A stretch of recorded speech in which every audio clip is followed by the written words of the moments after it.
Halo Sobat Corong Indonesia, di tengah ketegangannya dengan Ukraina, AS dan sekutu NATO, Angkatan Laut Rusia terus memperkuat armada tempurnya bos.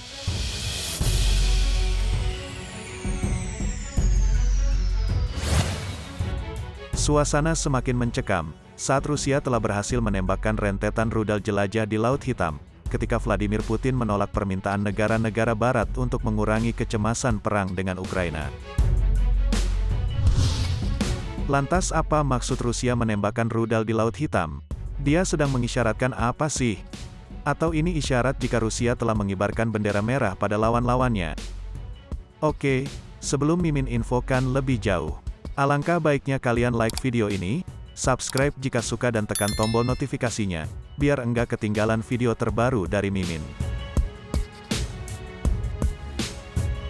Sip, kalau udah yuk kita lanjut saja bos.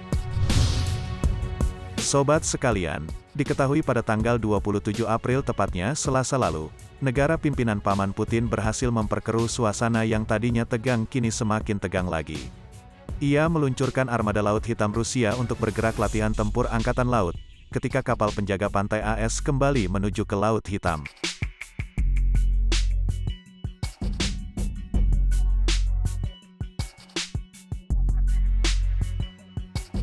Rusia mengatakan penambahan pasukannya di dekat perbatasan dengan Ukraina adalah bagian dari latihan sebagai tanggapan atas apa yang mereka sebut perilaku mengancam NATO bos.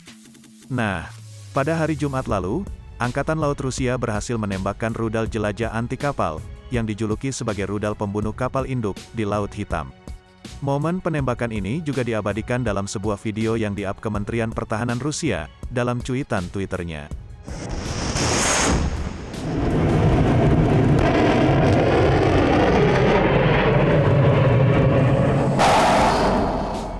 Perilaku Rusia yang seakan-akan menantang ini langsung mendapatkan tanggapan dari para pakar militer. Mereka menyebut bahwa tembakan misil dalam sebuah uji coba itu adalah isyarat untuk NATO yang akan menggelar latihan militer di wilayah yang sama. Sobat sekalian, dalam rekaman tersebut, kapal penjelajah dari armada Laut Hitam itu meluncurkan rudal jelajah supersonik anti kapal P-1000 Vulkan melalui sistem peluncur rudal utama. P-1000 Vulkan merupakan versi perbaikan dari rudal P-500 Bajalt era Uni Soviet, dengan jangkauan yang lebih jauh. Sangarnya, sekali rudal ini menembak maka tamat sudah kapal milik musuh. Kapal sangar milik musuh auto berubah jadi puing-puing bos. Karena itulah yang menjadi alasan mengapa kapal penjelajah itu disebut sebagai pembunuh kapal induk.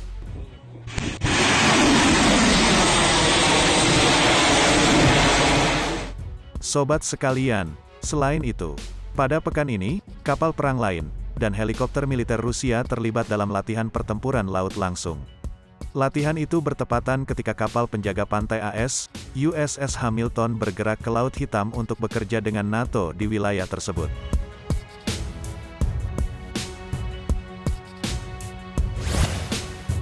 Nah, menurut Matthew Bulek, yakni seorang peneliti di lembaga think tank Chatham House London, mengatakan bahwa peluncuran rudal dari Rusia tersebut menunjukkan peningkatan kehadiran Angkatan Laut Rusia di Laut Hitam.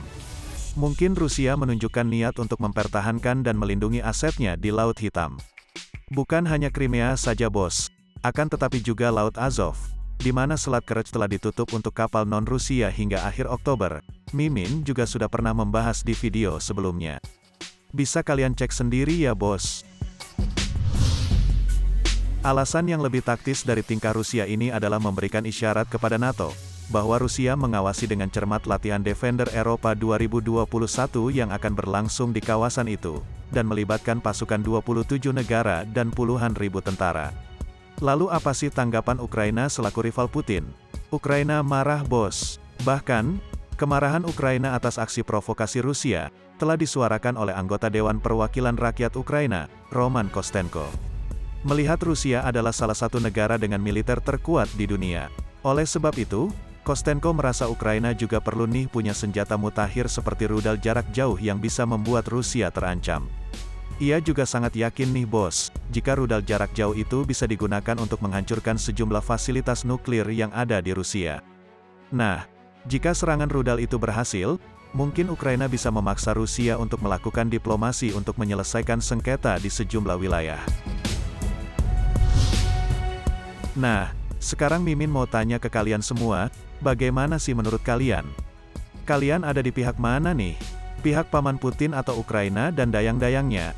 Komen di bawah ya bos. Oke, pertanyaan itu menutup video kita hari ini. Mimin cabut dulu ya. Sekian, wassalam.